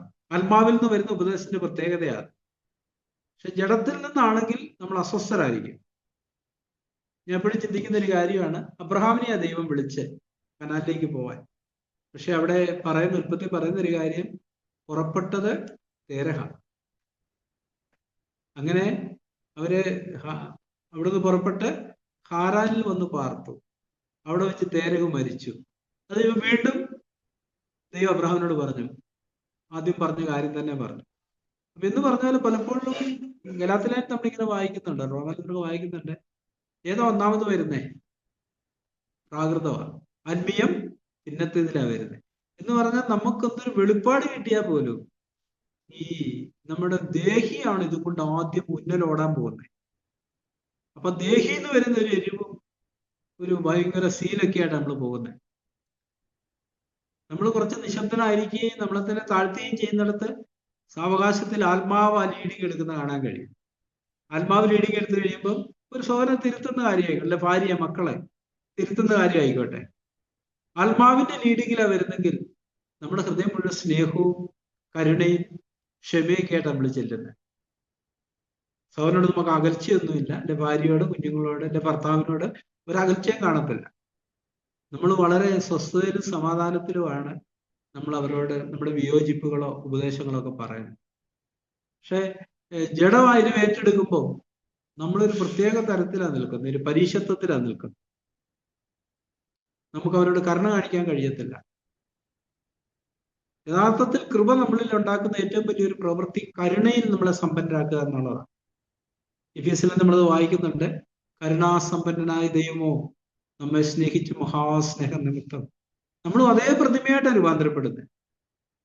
അപ്പൊ നമ്മളെ പരിശുദ്ധാത്മാവ് ഈ കരുണയുള്ളവരാക്കി തീർക്കുക ചെയ്തു. യാക്കോബ് അപ്പോസ്തലൻ പറയുന്നത് കരുണ ഇല്ലാത്തവന് കരുണയില്ലാത്ത ന്യായവിധി ഉണ്ടാകും. അപ്പൊ നമ്മുടെ ജീവിതത്തിൽ ഈ ഉപദേശങ്ങളുമായിട്ട് നമ്മൾ മുമ്പോട്ട് ചെല്ലുമ്പോൾ കരുണയാണോ നമ്മളെ ലീഡ് ചെയ്യുന്നത്, അതോ അസ്വസ്ഥതയും അസമാധാനവും തകർക്കാനുള്ള ചില ചിന്തകളുമാണോ? അപ്പം കുടുംബീയത്തിലുള്ള ബന്ധത്തിൽ വളരെ പ്രസക്തമായ ഒരു കാര്യമാണ്. നമ്മൾ ഒന്നാമത് ഇപ്പം നമുക്ക് കർത്താവിനെ കുറിച്ച് നമ്മൾ വായിക്കുന്ന അവൻ കൃപയും സത്യവും നിറഞ്ഞവനായി നമ്മുടെ ഇടയിൽ പാർത്തു. ഞങ്ങൾ അവന്റെ തേജസ് പിതാവിന്റെ ഏകജാതനായ തേജസ് പോലെ കണ്ടു. അവിടെ ഒന്നാമത് വന്നിരിക്കുന്നത് കൃപയാണ്, രണ്ടാമതാണ് സത്യം. പക്ഷെ പരീശത്വത്തിന്റെ തലത്തിൽ വരുമ്പോൾ എപ്പോഴും സത്യം ആദ്യം നിൽക്കുന്നത്, കൃപയല്ല. അതിന്റെ അനന്തരഫലം എന്താന്ന് ചോദിച്ചാൽ സാഗുറൊരു ഉദാഹരണം പറഞ്ഞിട്ടുണ്ട്. ഒരു വൈകുന്നേരം നമ്മൾ റോഡെ നടന്നു ചെല്ലുമ്പോൾ നമുക്ക് എതിരായിട്ടൊരു അസ്ഥികൂടം നടന്നു വരിക. അസ്ഥികൂടം എന്ന് പറയുമ്പോൾ സത്യത്തെ കാണിക്കുന്നതാ. അത് നടന്നു വന്ന് നമ്മുടെ നേരെ വന്ന് കൈ നീട്ടി അക്ഷയിക്കാൻ ഈ കൈ നീട്ടി നമ്മൾ എന്താ ചെയ്യുക? നമ്മൾ തിരികെ ഒരു പാച്ചിലുമായി കുടുംബീയത്തെ ശ്രദ്ധിച്ചു നോക്കിയേ. പലപ്പോഴും അങ്ങനെ നമ്മൾ ചെല്ലുന്നത്. സത്യം ഭയങ്കരമായിട്ട് സത്യം കൊണ്ട് അങ്ങനെ മുറുകി അത് അവർക്ക് ഫീൽ ചെയ്യുന്ന ഒരു അസ്ഥികൂടത്തെ കാണുന്ന പോലെയാണ്. അതേസമയം കൃപയാണെങ്കിലോ കർത്താവിനെ കുറിച്ച് കൃപയും സത്യവും. ഈ അസ്ഥികൂടത്തെ കൃപ കൊണ്ട് ഇല്ലേ നമ്മുടെ ശരീരത്തിലെ മാംസം കൊണ്ട് മൂടുന്ന പോലെ ഈ സത്യത്തിൽ കൃപ കൊണ്ട് എന്ന് പറഞ്ഞാൽ കരുണ, ദയ, ക്ഷമ, ഇതുകൊണ്ടൊക്കെ നമ്മൾ ഒരു മാംസം പോലെ നമ്മുടെ ആ സത്യത്തിന് മേലെ പിടിപ്പിച്ചിട്ടുണ്ടെങ്കിൽ നമ്മൾ ചെല്ലുമ്പോൾ കൈ നീട്ടിക്കൊണ്ട് ചെല്ലുമ്പോൾ എന്താ ചെയ്യുക? അപരിചിതനാണെങ്കിലും എന്താ ചെയ്യുക? നമ്മളിങ്ങനെ കൈ നീട്ടി നടത്തി ചെല്ലുമ്പോൾ ഓടി വന്ന് കൈ തരും ഇല്ലേ? നമ്മുടെ കുടുംബജീവിതത്തൊക്കെ ശ്രദ്ധിച്ചു നോക്കിയേ. നമുക്ക് നഷ്ടപ്പെടുന്ന അതാണ്. നമ്മളെ സാത്താൻ അങ്ങനെ വഞ്ചിക്കുന്നത്. നമുക്ക് കൃപയില്ല. കൃപയിൽ നിന്ന് വരുന്ന കരുണയോ ദയയോ ദീർഘക്ഷമയോ ഇല്ല. കൃപയ്ക്ക് എപ്പോഴും എന്തുണ്ട്, ഒരു ലൂസ് ആയിട്ടാണ്. മറ്റേന്ന് പറഞ്ഞാൽ ഹാർഡായിരിക്കും, ഭയങ്കര ഹാർഡായിരിക്കും, കടിച്ചാൽ ഏക്കത്തില്ല എന്ന് പറഞ്ഞാൽ അതിന്റെ അർത്ഥം നമ്മളെ കാണുമ്പോൾ അവർക്കറിയാം ഇത് ഞാനൊന്നും പറഞ്ഞിട്ട് കാര്യമില്ല, എന്നാ പറഞ്ഞാലും അവിടുന്ന് കരുണയൊന്നും വരാൻ പോകുന്നില്ല.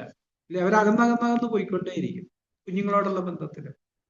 അതേസമയം ഈ കൃപയെ മുന്നേ നിൽക്കുന്നതെങ്കിലോ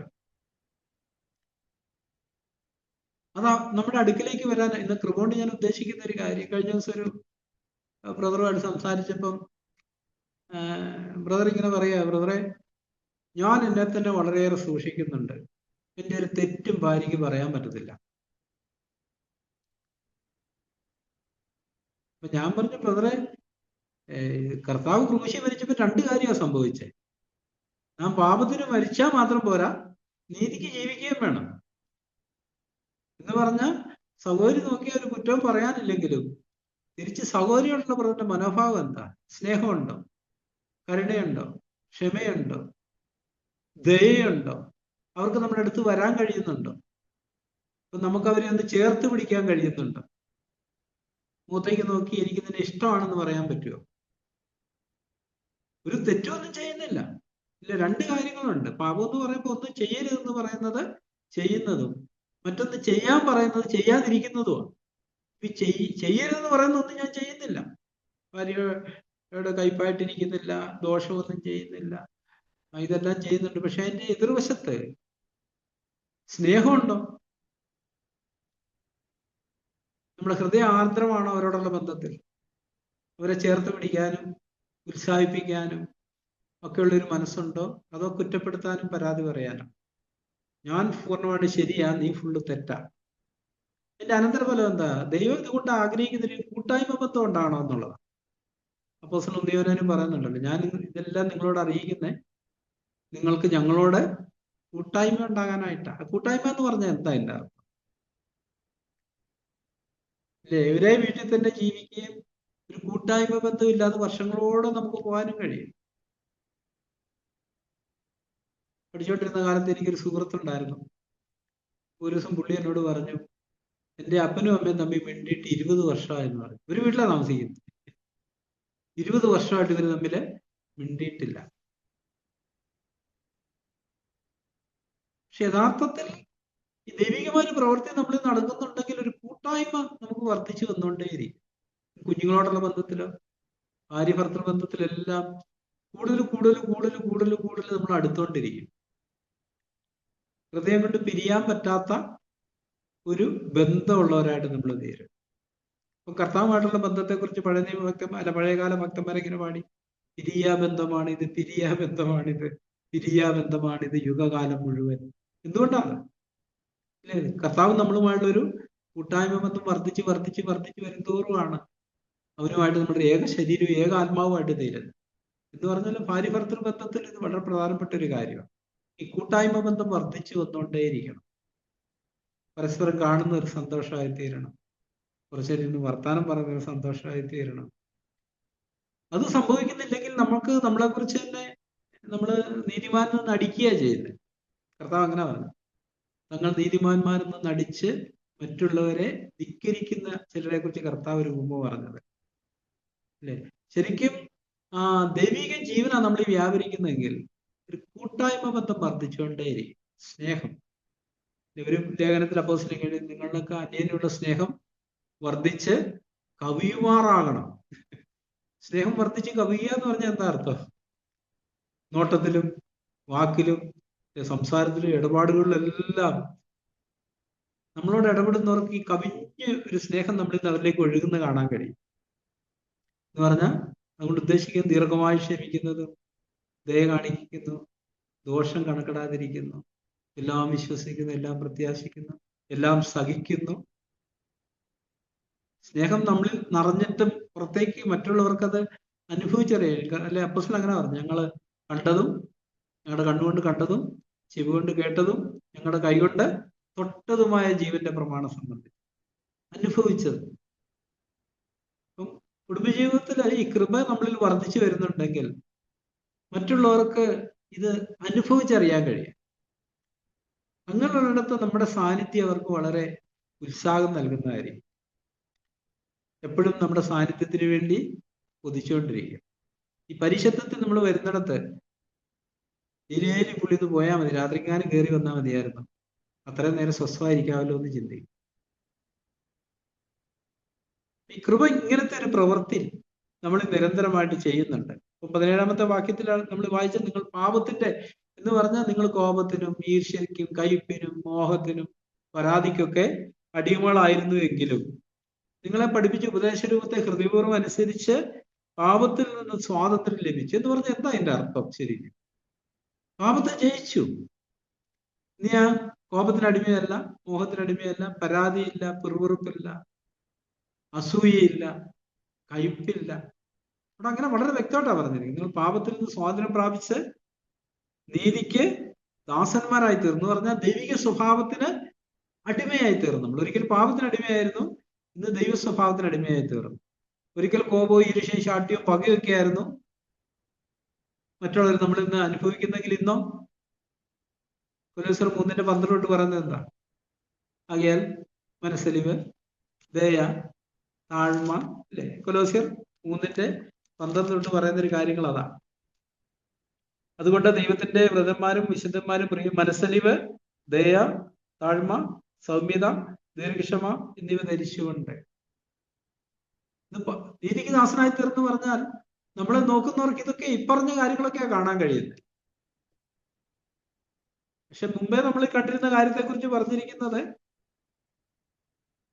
8-ാം വാക്യത്തിൽ പറഞ്ഞിരിക്കുന്നത് കൊലോസ്യർ 3, ഇപ്പോഴും നിങ്ങളും കോപം, ക്രോധം, ഈർഷ്യ, വായിൽ നിന്ന് വരുന്ന ദൂഷണം, ദുർഭാഷണം ഇവയൊക്കെ വിട്ടുകളവിൻ, അന്യന്റെ ഭോഷ്ക്ക് പറയരുത്. ആദ്യം നമ്മൾ ഇതൊക്കെ ഉണ്ടായിരുന്നേ, പാപത്തിന് അടിമകളായിരുന്നു. ഇപ്പം പാപം നമ്മൾ കർത്തം നടത്തിയപ്പോൾ നമ്മൾ നീതിക്ക് ദാസന്മാരായി തീർന്നു കഴിയുമ്പോൾ നമ്മളിൽ നിന്ന് വരേണ്ട കാര്യങ്ങളാണ് 12-ാം വാക്യം തൊട്ട് പറഞ്ഞിരിക്കുന്നത്. അത് ആദ്യം തുടങ്ങുന്നത് തന്നെ ഇങ്ങനെയാണ്, മനസ്സലിവ്. ഇബ്രാഹിം 12:1 ഇങ്ങനെ പറയുന്നത്, അല്ല റോമർ 12:1, സഹോദരന്മാരെ ഞാൻ ദൈവത്തിന്റെ മനസ്സലിവ് ഉറപ്പിച്ച് നിങ്ങളെ പ്രബോധിപ്പിക്കുന്നു. അപ്പൊ ഇങ്ങനെ ഒരു വ്യതിയാനം നമ്മളിൽ വരുന്നുണ്ടോ? നമ്മൾ നമ്മളെ തന്നെ അങ്ങനെ ശോധന ചെയ്യേണ്ടി. നമ്മൾ ചിലതൊക്കെ ചെയ്യാതിരിക്കുന്നു എന്നല്ല, അത് ഉപേക്ഷിച്ചിട്ട് അല്ലെ അതിന്മേ നമ്മൾ സ്വാതന്ത്ര്യം പ്രാപിച്ചിട്ട് നീതിക്ക് ദാസന്മാരായി തീർന്നു, ദൈവ സ്വഭാവത്തിന് ദാസന്മാരായി തീർന്നു. ഒരിക്കൽ പാപം നമ്മളിൽ നിന്ന് പുറത്തേക്ക് വന്നിടത്ത് ഇത് ദൈവിക സ്വഭാവം നമ്മൾ തീർന്നു. ഈ പറഞ്ഞ മനസ്സിലേക്ക് ദയ, താഴ്മ, കരുണ, ദീർഘക്ഷമ, ഇതൊക്കെയാ പുറത്തേക്ക് വരുന്നത്. തുറന്ന് അടുത്ത വാക്യം നമ്മൾ എന്താ വായിക്കുന്നത്? 19-ാം വാക്യം.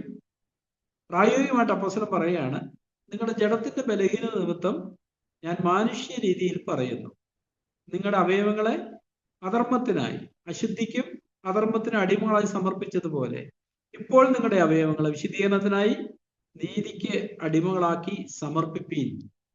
അതാ നമ്മുടെ റോമർ 8:12 വായിച്ച് 13 വായിച്ച്, ആത്മാവിനാൽ ശരീരത്തിന്റെ പ്രവർത്തികളെ മരിപ്പിക്കുന്നുവെങ്കിലോ നിങ്ങൾ ജീവിക്കും, നിങ്ങളുടെ ആ ജീവൻ വരും, കർത്താവിന്റെ ജീവൻ പ്രത്യക്ഷമാകും. തുടർന്ന് 20-ാം വാക്യത്തിലേക്ക് വരുമ്പോൾ, നിങ്ങൾ പാപത്തിന് ദാസന്മാരായി തീർന്നപ്പോൾ നീതിയെ സംബന്ധിച്ച് സ്വതന്ത്രരായിരുന്നുവല്ലോ. നമ്മൾ പാപത്തിനടുത്ത് ഇന്നിപ്പോ ദൈവ സ്വഭാവം എന്ന് പറഞ്ഞാൽ നമുക്ക് ഒരു ബന്ധവുമില്ലായിരുന്നു, നമുക്ക് അതിനെക്കുറിച്ച് ഒരു ആഗ്രഹവും ഇല്ല, ഉദ്ദേശവും ഇല്ല, ഒന്നുമില്ലായിരുന്നു. പക്ഷെ ഇന്നോ 21-ാം വാക്യം, നിങ്ങൾക്ക് അന്ന് എന്തൊരു ഫലമുണ്ടായിരുന്നു, ഇപ്പോൾ നിങ്ങൾക്ക് ലജ്ജ തോന്നുന്നത് തന്നെ. ഇങ്ങനെ വ്യത്യാസം വന്ന ഒരാൾക്ക് ഇത് വളരെ പ്രകടമാണ്. അവൻ തിരിഞ്ഞു നോക്കുമ്പോൾ കഴിഞ്ഞ കാല ജീവിതത്തെക്കുറിച്ച്, കുടുംബ ജീവിതത്തിലും സഭാ ജീവിതത്തിലും സമൂഹ ജീവിതത്തിലും ഒക്കെ തന്റെ താൻ അന്ന് നടന്ന നടപ്പിനെ കുറിച്ച് ഓർക്കുമ്പോൾ ഭയങ്കര ലജ്ജ തോന്നും, നാണം. അപ്പൊ പ്രത്യേകിച്ച് കുടുംബ ജീവിതത്തിൽ ഞാൻ എന്തൊക്കെയാ കാട്ടിക്കൂട്ടിയത്, ഒരു ക്ഷമയില്ലാതെ, കരുണയില്ലാതെ, കുറ്റവും പറഞ്ഞ്, പരാതിയും പറഞ്ഞ്, ഒച്ചയും ബഹളവും അസമാധാനവും അസ്വസ്ഥതയും അസംതൃപ്തിയും, ആകപ്പാടെ ഒരു അരാജകത്വമായിരുന്നു. അതിനെക്കുറിച്ച് ഓർക്കുമ്പോൾ ഈ ഒരു വഴിയിൽ നടക്കുന്നവരെ സംബന്ധിച്ച് പുറകിലോട്ട് നോക്കുമ്പോൾ അവർക്ക് ലജ്ജ തോന്നുന്നത് മാത്രമല്ല, പിന്നെ അങ്ങോട്ട് പോകുന്ന കാര്യത്തെക്കുറിച്ച് അവർക്ക് ഓർക്കാൻ പോലും പറ്റത്തില്ല. ഇബ്രാഹിം പറയുന്നുണ്ടല്ലോ, അവർ വിട്ടുപോകുന്നതിനെ ഓർത്തുവെങ്കിൽ മടങ്ങി പോവാൻ സാധ്യതയുണ്ടായിരുന്നു, അവർ അധികം നല്ലതിനെ സ്വർഗീയമായിട്ട് തന്നെ കാക്ഷിക്കുന്നു, അതുകൊണ്ട് ദൈവരുടെ ദൈവം എന്ന് വിളിക്കപ്പെടാൻ ലജ്ജിക്കുന്നില്ല. നമ്മൾ എപ്പോഴേലൊക്കെ കോപത്തിലേക്ക് മടങ്ങി പോകണം എന്നൊരു ആഗ്രഹം നമുക്ക് വരാറുണ്ടോ? പരാതി, പിറുപിറുപ്പ്, അസ്വസ്ഥത, ഇല്ല. ശരിക്കും ഇത് അനുഭവിച്ച ഒരാളെ സംബന്ധിച്ച് അങ്ങോട്ട് പോകുന്നത് ചിന്തിക്കാൻ പോലും പറ്റത്തില്ല. കർത്താവേ, എനിക്കിനി വേണ്ടത്, ഞാൻ ഒരിക്കലും ആ ഒരു തലത്തിലേക്ക് പോകാൻ ആഗ്രഹിക്കുന്നില്ല എന്ന് അതിനെക്കുറിച്ച് ഓർക്കുമ്പോൾ ലജ്ജ തോന്നുകയും ചെയ്യും. തന്റെ നടപ്പിനെ, മുൻപിലത്തെ നടപ്പിനെ കുറിച്ച് ചിന്തിക്കുമ്പോൾ, മുൻപത്തെ ജീവിതത്തെ കുറിച്ച് ചിന്തിക്കുമ്പോൾ എന്ന് പറഞ്ഞ അതിന്റെ അടുത്ത കാര്യം പറഞ്ഞ അതിന്റെ അവസാനം മരണമല്ലോ. നിങ്ങൾ ജഡത്തെ അനുസരിച്ച് ജീവിക്കുന്നെങ്കിൽ മരിക്കും നിശ്ചയം. തുടർന്ന് അടുത്ത ഭാഗം നമ്മളിങ്ങനെ വായിക്കുന്നത്, എന്നാൽ ഇപ്പോൾ പാപത്തിൽ നിന്ന് സ്വാതന്ത്ര്യം പ്രാപിച്ച് ദൈവത്തിന്റെ ദാസന്മാരായിരിക്കുക. നമ്മളെന്ന് പറഞ്ഞാൽ നമ്മുടെ ശരീരങ്ങളെ ആത്മാവിന് കൊടുത്തു, ആത്മാവിന്റെ ദാസനായി. അങ്ങനെ ദൈവത്തിന്റെ ദാസന്മാരായിരിക്കാൻ നിങ്ങൾക്ക് ലഭിക്കുന്ന ഫലം വിശുദ്ധീകരണം. അതിന്റെ അന്തം നിത്യജീവൻ. വിശുദ്ധീകരണത്തിന്റെ അന്ത്യത്തിലാണ് നിത്യജീവൻ. അവസാനത്തോളം സഹിച്ചു നിൽക്കുന്നവൻ രക്ഷിക്കപ്പെടും. ഈ വഴിയിൽ നമ്മൾ അവസാനത്തോളം ഈ വഴിയിൽ മടുത്തു പോവാണ്ട് ഈ വിശുദ്ധീകരണത്തിന്റെ വഴിയിൽ നമ്മളെ തന്നെ വിശുദ്ധീകരിച്ചുകൊണ്ട് നടന്നുകൊണ്ടിരിക്കണം. 3:3 നമ്മൾ വായിക്കുന്ന, അവരിൽ പ്രത്യാശയുള്ളവനെല്ലാം അവൻ നിർമ്മലനായിരിക്കുന്ന പോലെ തന്നെത്താൻ നിർമ്മലീകരിക്കുന്നു. ദിനംപ്രതി സംഭവിക്കുന്ന ഒരു പ്രക്രിയയാണ് നിർമ്മലീകരണം. നമ്മൾ ഈ വഴി നടക്കും തോറും ആത്മാവ് കൂടുതൽ ശുദ്ധീകരണത്തിന് ആവശ്യമായ തലങ്ങളെ കുറിച്ച് നമ്മളെ ബോധ്യപ്പെടുത്തിക്കൊണ്ടേയിരിക്കും. നമ്മളൊരു വാക്ക് പറഞ്ഞതിന് ശേഷം പുറമേ നോക്കിയാൽ തെറ്റൊന്നുമില്ലേലും ആത്മാവിനോട് പറയാ, ആ വാക്കിന് കഠിനത കൂടുതലായിരുന്നു, കരുണ ലവലേശം പോലും ഇല്ലാണ്ടാണ്. നീ സത്യമാ പറഞ്ഞത്, പക്ഷേ കരുണയുടെ അംശം പോലും അതിലില്ലായിരുന്നു. നമ്മൾ ഈ വഴി നടക്കും തോറുമാണ് ഇതിനെക്കുറിച്ച് ആത്മാവ് നമുക്ക് ബോധ്യം വരുത്തുന്നത്. തുടർന്ന് 23-ാം വാക്യം നമ്മൾ ഇങ്ങനെ വായിക്കുന്നു, പാപത്തിന്റെ ശമ്പളം മരണം, ദൈവത്തിന്റെ കൃപാവരമോ നമ്മുടെ കർത്താവായ യേശു ക്രിസ്തുവിൽ നിത്യജീവൻ. അതാ നമ്മള് 2 കൊരിന്ത്യർ 5:17 വായിക്കുന്നത്. ഒരുവൻ ക്രിസ്തുവിലായാൽ, ഇവിടെ അതാ അത് തന്നെ പറയുന്നത്, യേശു ക്രിസ്തുവിലാ നിത്യജീവൻ.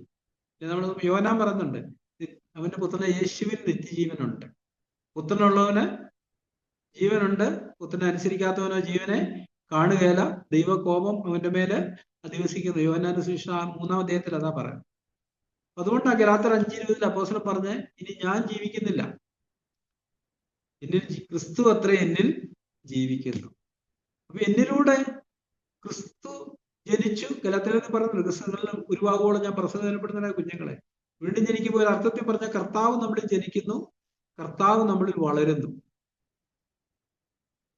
നമ്മൾ വളരും തോറും നമ്മുടെ ജഡം, കർത്താവ് വളരും തോറും നമ്മുടെ ജഡം കുറഞ്ഞുകൊണ്ടേയിരിക്കും. അവൻ വളരണം, ഞാനോ കുറയണം. എൻ്റെ വാക്കുകൾ പോകുന്നു, എൻ്റെ ചിന്തകൾ മാറുന്നു. അവിടെ കർത്താവിൻ്റെ വാക്കുകൾ വരുന്നു, കർത്താവിൻ്റെ ചിന്തകൾ എന്നോട് വരുന്നു. എൻ്റെ സംസാരത്തിലൂടെ കർത്താവിൻ്റെ സംസാരിക്കുന്നതിലെ സംസാരിക്കാൻ തുടങ്ങും. ഒരിക്കൽ കർത്താവിനെ പിടിക്കാൻ പറഞ്ഞു വിട്ടവരോട് പടയാളികൾ വന്നിട്ട് പറഞ്ഞു, അവൻ സംസാരിക്കുന്ന പോലെ ഇതുവരെ ആരും സംസാരിക്കുന്ന ഞങ്ങൾ കേട്ടിട്ടില്ല. നമ്മുടെ അടുക്കലും വരുന്നവരോടുള്ള ബന്ധത്തിൽ അവർക്ക് ഈ മാറ്റം അനുഭവിച്ചറിയാൻ കഴിയണം. സംസാരത്തിൽ വരുന്ന മാറ്റം, അവന്റെ ലാവണ്യ വാക്കുകൾ. അപ്പം ആന്തരികമായിട്ട് ക്രിസ്തു നമ്മൾ വളരും തോറും ആ ക്രിസ്തു തുല്യമായൊരു മനോഭാവവും വാക്കുകളും പ്രവൃത്തിയെല്ലാം നമ്മളിൽ നിന്ന് പുറപ്പെടാൻ തുടങ്ങും. ഞാൻ ജീവിക്കുന്നില്ല, ക്രിസ്തുവാണ് എന്നിൽ ജീവിക്കുന്നത്. ആ ഒരു അബദ്ധത്തിലേക്കാണ് ദൈവം നമ്മളെ നയിക്കാൻ ആഗ്രഹിക്കുന്നത്. സൗരന്മാരെ, അപ്പൊ നമ്മൾ ഇതാ ലക്ഷ്യം വെക്കണ്ടേ. ഇവിടെ നമ്മൾ വിശ്വാസത്തിന്റെ വഴിയിലാണ് നടക്കുന്നത്. ഞാൻ തിരിഞ്ഞു നോക്കിയാൽ പറയാം, ഞാൻ ഈ CFCയില് സാഗ്ദറിന്റെ മെസ്സേജ് ഒക്കെ കേട്ടാണ് CFC വന്നത്. പക്ഷേ അതൊന്നും എൻ്റെ ജീവിതത്തിൽ യാഥാർത്ഥ്യമാകുന്നില്ലായിരുന്നു. ഉപദേശമൊക്കെ കറക്റ്റ്, ലൈഫിൽ ഇതൊന്നും വരുന്നില്ല. പലപ്പോഴും മടുത്തു പോയിട്ടുണ്ട്. മടങ്ങിപ്പോകുന്ന ചിന്തകൾ, ഇങ്ങനെ നമ്മൾ ഇവിടെ നിന്ന് നമ്മളെ തന്നെ വഞ്ചിക്കണ്ടല്ലോ എന്ന് ചിന്തിച്ച സമയങ്ങളുണ്ട്. പക്ഷെ കർത്താവ് പറഞ്ഞൊരു വാക്യം ബലാത്കാരികൾ അതിനെ പിടിച്ചെടുക്കുന്നു. മടുത്തു പോവാതെ നമ്മളൊരു പോരാട്ടത്തിലായിരിക്കുന്നിടത്ത് സദൃശവാക്യം 8 പറയുന്ന പോലെ അവന്റെ വാതിൽ കട്ടിൽ ജാഗരിച്ചും കൊണ്ടിരിക്കുന്ന മനുഷ്യൻ ഭാഗ്യവാൻ എന്ന് പറഞ്ഞാൽ, നമ്മൾ മുട്ടിക്കൊണ്ടേ ഇരിക്കും തോറും നമ്മൾ സ്വയത്തിന് മരിച്ചുകൊണ്ടിരിക്കും. അല്ലേ? നമുക്കറിയാം, ഒരു വീട്ടിൽ ആളുണ്ടെന്ന് നമുക്ക് 100% ബോധ്യമുണ്ട്. നമ്മൾ 1 വെല്ലടിച്ചു, 2 വെല്ലടിച്ചു, 5 വെല്ലടിച്ചു, 10 വെല്ലടിച്ചു, ഇവർ പ്രതികരിക്കുന്നില്ലെങ്കിലും നമ്മൾ സാറിന് എന്താ ചെയ്യുക? നമ്മൾ പയ്യേക്ക് പോരും. പക്ഷെ ഈ കർത്താവിനോടുള്ള ബന്ധത്തിൽ തുറക്കുവോളം നമ്മൾ കാത്തിരിക്കാൻ ബാധ്യസ്ഥരാണ്. അങ്ങനെ നമ്മൾ കാത്തിരിക്കുന്നിടത്ത് നമ്മളിലുള്ള ഉന്നത ഭാവവും നികളവും മുറിപ്പെടുന്ന മനോഭാവവും വിധിക്കുന്ന മനോഭാവവും ഇതൊക്കെ കുറഞ്ഞു വരാൻ തുടങ്ങും. കർത്താവ് അതിനുവേണ്ടിയാണ് കാത്തിരിക്കുന്നത്. ചിലപ്പോൾ കർത്താവിനോട് ചോദിക്കും, നിങ്ങൾക്ക് പോയിക്കൊള്ളാൻ മനസ്സുണ്ടോ? പക്ഷെ ഈ ജീവനാൽ പിടിക്കപ്പെട്ടവർ പറയും, എങ്ങോട്ട് പോവാനാ? നിത്യജീവന്റെ മൊഴികൾ നിന്റെ പക്കലുണ്ട്. പത്രോസിന് ഇതൊക്കെ അറിയായിരുന്നു, പക്ഷെ പത്രോസിന്റെ അനുഭവത്തിലില്ലായിരുന്നു.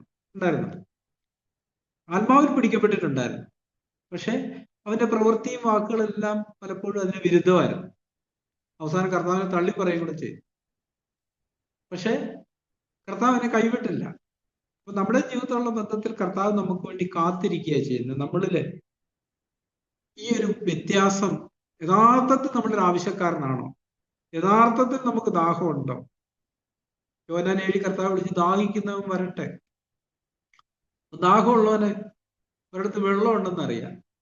അവൻ വന്ന് അവനവിടെ എന്നാ ചെയ്യാൻ പോകുന്നത്? ചോദിച്ചുകൊണ്ടേയിരിക്കും, കാത്തിരിക്കും, കിട്ടുവോളം മുട്ടിക്കൊണ്ടേയിരിക്കും. എനിക്ക് ഭയങ്കരമായിട്ട് ദാഹിക്കുന്നുണ്ട്, എനിക്ക് അല്പം വെള്ളം തരണം. അവരെന്തൊക്കെ പറഞ്ഞാലും നമ്മൾ കർത്താവിന്റെ പിന്നാലെ വന്ന പല രോഗികളുടെ ബന്ധത്തിൽ യാഥാർത്ഥ്യം കാണുന്നുണ്ട്. ഇല്ലേ? ഒരു കുരുടൻ നിലവിളിച്ചുകൊണ്ടിരുന്നു, എല്ലാവരും എന്നെ ശാസിച്ചു, മിണ്ടരുത്. പക്ഷെ നമ്മൾ വായിക്കുന്ന അത് ശാസിക്കും തോറും ഉറക്ക നിലവിളിച്ചെന്ന്. പക്ഷെ ആദ്യം തൊട്ട് നിലവിളിക്കുമ്പോൾ കർത്താവ് കേൾക്കുന്നുണ്ട്. ഇത് കർത്താവ് കാക്കുകയാണ് ചെയ്യുന്നത്. പിന്നെ നിലവിളി യഥാർത്ഥത്തിൽ ആവശ്യക്കാരൻ്റെതാണോ? അവസാനം നമ്മൾ വായിക്കുന്നു, കർത്താവ് നിന്നു അവനെ എന്റെ അടുക്കൽ കൊണ്ടു പറഞ്ഞ എപ്പോഴാ നിന്നേ? അവൻ ഇവരൊക്കെ പറയുന്നതിന് അപ്പുറത്തായിട്ട് ഉച്ചത്തിൽ വീണ്ടും നിലവിളിക്കുക, യേശുവേ ദാവീദ് പുത്ര എന്നോട് കരുണ തോന്നണമേ. കർത്താവ് നിന്ന് അവനെ കൊണ്ടുവരാൻ പറഞ്ഞു. നിനക്ക് ഞാൻ എന്ത് ചെയ്തു തരണം? എനിക്ക് സൗഖ്യം വേണം, കണ്ണ് കാണണം. നമ്മളോടുള്ള ബന്ധത്തിൽ യാഥാർത്ഥ്യമാണ്. ആവശ്യക്കാരനാണ്, നിലവിളി നിർത്തത്തില്ല. അപ്പൊ ആ കർത്താവ് ആ ഭാഗം പറഞ്ഞെടുത്ത് നമ്മളിങ്ങനെ അതിന്റെ യഥാർത്ഥ ട്രാൻസ്ലേഷനിൽ ഇങ്ങനെയാണെന്ന് ഞാൻ കേട്ടിട്ടുള്ളത്. മുട്ടുവിൻ തുറക്കപ്പെടും എന്നുള്ളത് മലയാളത്തിൽ, പക്ഷെ മുട്ടിക്കൊണ്ടേ ഇരിപ്പീൻ തുറക്കപ്പെടും, ചോദിച്ചുകൊണ്ടേ ഇരിപ്പീൻ ലഭിക്കും, അന്വേഷിച്ചുകൊണ്ടേ ഇരിപ്പീൻ കണ്ടെത്തും. ആവശ്യക്കാരൻ അത് കണ്ടെത്തുന്നതും വരെ അന്വേഷിക്കും. അപ്പൊ അതുകൊണ്ട് ഇന്ന് തിരിഞ്ഞു പറയാൻ പറ്റും, കർത്താവ് കരുണ കാണിച്ചു. അപ്പം ഈ ഉപമകളിൽ കർത്താവ് പറയുന്നുണ്ടല്ലോ, സ്വർഗരാജ്യം വയലിൽ ഒളിച്ചു വെച്ച നിധിയോട് സാദൃശ്യം. അവൻ ആദ്യം പോയി തനിക്കുള്ളതെല്ലാം വിറ്റു, പിന്നെ വന്ന് ഈ വയൽ വാങ്ങി. ശിഷ്യത്തിന്റെ വ്യവസ്ഥയാണ്, തനിക്കുള്ളതെല്ലാം വിട്ടു പിരിയുന്നില്ലെങ്കിൽ എന്റെ ശിഷ്യനായിരിക്കാൻ കഴിയുകയില്ല. നമ്മുടെ ഈ കാത്തിരിപ്പിന്റെ നിലവിളിയുടെ സമയത്ത് കർത്താവ് വിട്ടുപിരിയാനുള്ള ഓരോ കാര്യങ്ങളെ കുറിച്ച് നമ്മളോട് പറഞ്ഞുകൊണ്ടിരിക്കും. മാനസാന്തരപ്പെടേണ്ടിയ, ഉപേക്ഷിക്കേണ്ടിയ, തള്ളിക്കളയേണ്ട, താഴ്ത്തേണ്ടിയ, പല സാഹചര്യം, പല അവസ്ഥകളെ കുറിച്ച്, തലങ്ങളെ കുറിച്ച് നമുക്ക് ബോധ്യപ്പെടുത്തിക്കൊണ്ടേയിരിക്കും. ആവശ്യക്കാരനാണ്, അവൻ അന്നേരം അത് ചെയ്യും. പക്ഷെ യഥാർത്ഥ ആവശ്യമില്ലെങ്കിലോ, ആഗ്രഹമൊക്കെ ഉണ്ട്, പക്ഷെ ഒരു ദാഹമില്ല. അതാരെന്താ ധനവാനായ ചെറുപ്പക്കാരൻ, അവൻ വന്ന് പറഞ്ഞ് നല്ല ഗുരു സ്വർഗ്ഗരാജ്യത്തിൽ പ്രവേശിച്ച് ഞാൻ എന്ത് ചെയ്യണം? കർത്താവ് പറഞ്ഞു കൽപ്പനകളെ പ്രമാണിക്കുക. ഉടനെ അവൻ ചോദിച്ചു ഏതൊക്കെയാ കൽപ്പനകൾ? കർത്താവ് കൽപ്പനകൾ പറഞ്ഞു. എന്റെ ചെറുപ്പം മുതൽ ഇതെല്ലാം പാലിച്ചു വരുന്നു. അടുത്ത പടി എന്താ? ഒരു കുറവുണ്ട് നിനക്ക്. നീ ആദ്യം പോയി നിനക്കുള്ളതെല്ലാം വിറ്റ് ദരിദ്രർക്ക് കൊടുക്കുക, പിന്നെ വന്ന് എന്നായിരിക്കും. നമ്മൾ എന്താ വായിക്കുന്നത്? സമ്പത്തുള്ളവനാകിയാൽ ദുഃഖിച്ചു പോയി. നമ്മുടെ ജീവിതത്തിൽ പലപ്പോഴും ഇത് കാണാം. താഴാൻ കഴിയാത്ത മനോഭാവമായിരിക്കും നമ്മുടെ സമ്പത്ത്. ക്ഷമ ചോദിക്കാനോ അതൊന്നും എന്നെ കൊണ്ട് പറ്റത്തില്ല. അല്ലെ കടം വീട്ടാനോ അതൊന്നും എന്നെ കൊണ്ട് പറ്റത്തില്ല. അവിടെ നമ്മൾ ആ ചെറുപ്പക്കാരൻ പോയ പോലെ പോണ്ടി വരും, നമുക്കൊന്നും കിട്ടത്തില്ല. അതേസമയം ആ കുരുടായ മനുഷ്യനെ പോലെ നിർത്താണ്ട് നിലവിളിക്കുകയാണെങ്കിൽ കർത്താവ് നീ എന്ത് പറഞ്ഞാലും ചെയ്യാൻ സഹായമാണ്. ക്ഷമ ചോദിക്കണോ ചോദിക്കാം, താഴ്ത്തണോ താഴ്ത്താം, കടം വീടണോ വീട്ടാം, എന്ത് പറഞ്ഞാലും ഞാൻ ചെയ്യാം. എനിക്കെന്താ വേണ്ടിയേ? നിത്യജീവൻ. പത്രോസ് അതാ പറഞ്ഞു, നിന്നെ വിട്ട് ഇവിടെ പോകും, നിന്റെ പക്കം നിത്യവന്റെ വഴികളുണ്ട്. അങ്ങനെയുള്ളവർക്കാണ് കർത്താവ് കൊടുക്കാനായിട്ട് തയ്യാറായിരിക്കുന്നത്. ഇന്ന് രാത്രികാലം നമുക്ക് നമ്മളോട് തന്നെ ചോദിക്കാം, കർത്താവിന് വേണ്ടി എല്ലാം ഉപേക്ഷിപ്പാൻ നമുക്ക് മനസ്സുണ്ടോ? കർത്താവിനെ എല്ലാവരിലും അധികമായിട്ട് സ്നേഹിക്കാൻ ഒരു മനസ്സ് നമുക്കുണ്ടോ? യഥാർത്ഥത്തിൽ ക്രിസ്തീയ ജീവിതത്തിന്റെ അതിന്റെ അന്തസത്ത കണ്ടെത്തിയ ഒരാള് തനിക്കുള്ളതെല്ലാം വിട്ടുകളയാൻ മനസ്സുള്ളവനായിരിക്കും. എന്തുമാത്രം വേണേലും താഴാൻ, എവിടെയൊക്കെ വേണേലും താഴാൻ, ആരോടൊക്കെ വേണേലും ക്ഷമിക്കാൻ, അതിനൊക്കെ തനിക്കൊരു മനസ്സുണ്ടാവും. അങ്ങനെയുള്ളവരെയാണ് കർത്താവ് വിളിക്കുന്നത്. അതുകൊണ്ട് ഇന്ന് രാത്രികാലം നമുക്ക് ആ വിളിയോട് പ്രതികരിക്കുക ഹൃദയംഗമായി. നേരത്തെ ഞാൻ പറഞ്ഞ പാട്ട് പോലെ നമുക്ക് ദേഹവും ആത്മാവും ദേഹിയും ദേഹവും എല്ലാം സമ്പൂർണമായിട്ട് കർത്താവിന്റെ യാഗപ്പെടുത്തി വെക്കാൻ നമുക്ക് പറയാം, കർത്താവെ ഞാൻ കത്തിച്ചാമ്പലായി ഇല്ലാതാകാൻ ആഗ്രഹിക്കുന്നു, നീ എന്നിൽ വളരണം. നമുക്ക് ആ നിലയിൽ കർത്താവിന് മുഖം അന്വേഷിക്കാൻ സഹോദരന്മാരെ, അതിനായിട്ട് കർത്താവിനെ സഹായിക്കട്ടെ. നമുക്ക് പ്രാർത്ഥിക്കാം. സ്വർഗ്ഗസ്ഥനായ പിതാവേ, ഈ ഉന്നത വിളിയുടെ മഹത്വം കാണാൻ തക്കവണ്ണം അടിയങ്ങളുടെ ഹൃദയത്തിന്റെ കണ്ണുകളെ തുറക്കണമെന്ന് പ്രാർത്ഥിക്കുന്നു. നമുക്കുള്ളതെല്ലാം വിറ്റുകളയാനുള്ള ഒരു മനസ്സ് നൽകണമേ കർത്താവേ. ഞങ്ങൾക്ക് വേണ്ടി മാത്രം ജീവിക്കാനുള്ള ആഗ്രഹത്താൽ അടിയുടെ ഹൃദയങ്ങളെ നിറയ്ക്കണമെന്ന് പ്രാർത്ഥിക്കുന്നു. യേശുവിന്റെ നാമത്തിൽ ചോദിക്കുന്നു പിതാവേ, ആമേൻ.